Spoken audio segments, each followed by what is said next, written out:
True spondylolysis occurs specifically at the pars interarticularis. This is the narrow osseous bridge that connects the superior and inferior articular processes. Structurally, it is the thinnest portion of the neural arch, making it highly susceptible to mechanical fatigue. When stress propagates, the adjoining pedicle and lamina can also be affected. A defect here disrupts the structural integrity of the posterior column, creating localized instability and pain. Spondylolysis, the defect. What it is: a structural defect or stress fracture in the pars interarticularis of the vertebral arch. Key detail: this is what your presentation is primarily about. It is the initial injury caused by repetitive stress, like fast bowling. If an athlete is diagnosed with spondylolysis, their vertebra is injured but remains in its normal anatomical position. Spondylolisthesis, the slippage. What it is: the forward displacement, slippage, of one vertebra over the vertebra directly beneath it.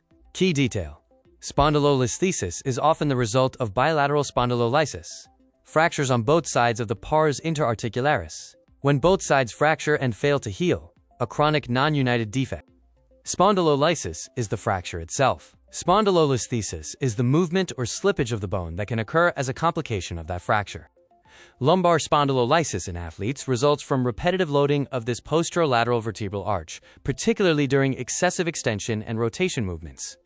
It exists on a continuum, progressing from pre-symptomatic bone stress to stress reactions and ultimately to full stress fractures. Accurate early diagnosis is critical because if we miss it, these lesions can progress to inactive, non-united defects that have no potential for natural bone healing. The bone stress continuum. Let's break down that continuum into 3 distinct stages. Pre-symptomatic. This is where acute microtrauma begins to accumulate. At this stage, the athlete generally feels no pain, but localized bone stress is actively occurring at a microscopic level. Stress reaction. Next, bone marrow edema (BMO) develops, and the lesion becomes symptomatic. The patient will present with pain, but importantly, there is still no distinct cortical breach or fracture line. Stress fracture. Finally, a clear cortical breach occurs. If this is not managed properly with adequate offloading to achieve union, this transitions into a chronic, inactive defect. Clinical tests cannot reliably differentiate between active and inactive lesions. You cannot diagnose a stress reaction versus a stress fracture purely through physical examination. Therefore, advanced imaging is paramount for an accurate diagnosis and appropriate management plan. This table compares our primary imaging options. MRI is excellent for detecting early bone marrow edema and, with newer 3DT1 Vibe sequences, excellent for fracture detection, all with zero radiation. CT scans are the traditional gold standard for finding fractures, but they are unreliable for early stress reactions and carry a high radiation dose. SPECT is great at showing active turnover but lacks spatial specificity unless fused with a CT, which again means high radiation. X-ray is largely unreliable for early stages and subtle fractures, making it the least useful tool in our modern arsenal. Because of these comparisons, magnetic resonance imaging is now considered the preferred first-line imaging choice for athletic spondylolysis. First, it completely avoids ionizing radiation, which is an absolutely crucial consideration for our young, developing athletes. Second, it reliably detects active bone marrow edema via T2 fat-suppressed or STIR sequences. Finally, newer modified volumetric 3DT1 sequences can accurately identify cortical breaches, challenging CT's dominance as the only way to see a fracture line. While MRI is our go-to, CT and SPECT still play specialized diagnostic roles when clinical suspicion remains high, but MRI is inconclusive. Computed tomography remains the traditional gold standard for visualizing cortical breaches and classifying fracture stages as early, progressive, or terminal. SPECT scans are highly sensitive to active bone turnover but lack spatial specificity unless fused with the cort. The major limitation of both modalities, which we must constantly weigh, is exposing the athlete to high doses of ionizing radiation. Imaging acts as a screening tool for early detection, enabling proactive load modification and preventing prolonged recovery times, especially in high-risk sports like fast bowling. Cricket Australia routinely screens asymptomatic young fast bowlers due to high incidence and economic impact.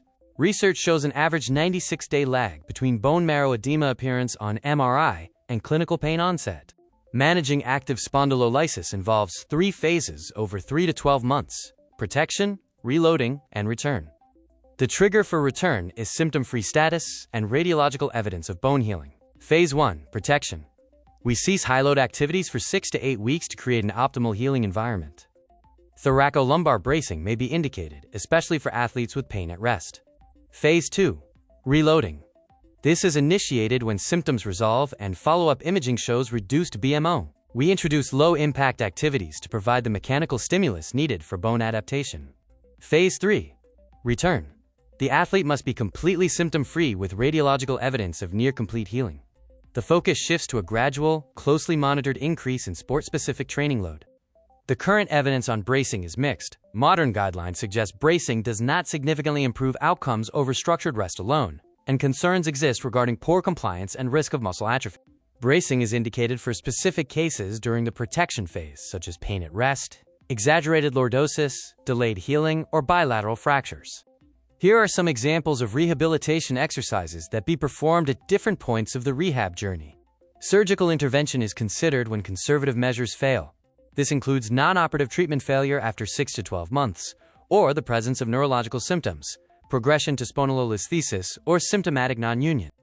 There are two main surgical approaches for lumbar spondylolysis: direct pars repair or spinal fusion, both outlined here. What happens if the fracture doesn't heal? These become chronic, non-united defects. Pathologically, these are inactive stress fractures filled with fibrous tissue to form a pseudarthrosis. Because there is virtually no potential for bone healing without surgery, our management strategy completely shifts. We manage them similarly to acute exacerbations of chronic joint injuries. Treatment focuses heavily on reducing localized inflammation during painful flare-ups through short periods of unloading, anti-inflammatory medications, and potentially imaging-guided corticosteroid injections.